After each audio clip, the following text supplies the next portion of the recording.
છોટાઉદેપુરના શિહોદ ગામે ભારજ નદી પર જનતાએ સ્વખર્ચે બનાવેલું ડાયવર્ઝન ધોવાઈ જતા સ્થાનિકો અને વાહન ચાલકોને ભારે હાલાકી ભોગવવાનો વારો આવ્યો છે। ડાયવર્ઝન ધોવાઈ જતા લોકો 30 થી 40 કિલોમીટરનો ફેરો ફરીને જવા માટે મજબૂર બન્યા છે। આ ડાયવર્ઝન જનતાએ 2 દિવસ પહેલા જ બનાવ્યું હતું।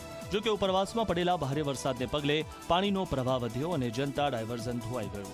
લોકોની માંગ છે કે જ્યાં સુધી બ્રિજ ન બને ત્યાં સુધી મજબૂત ડાયવર્ઝન બનાવી આપવામાં આવે। સૌથી મોટી વાત એ છે કે આ ડાયવર્ઝન ધોવાતા રાહદારીઓ રેલવે બ્રિજ પરથી જીવના જોખમે પસાર થઈ રહ્યા છે।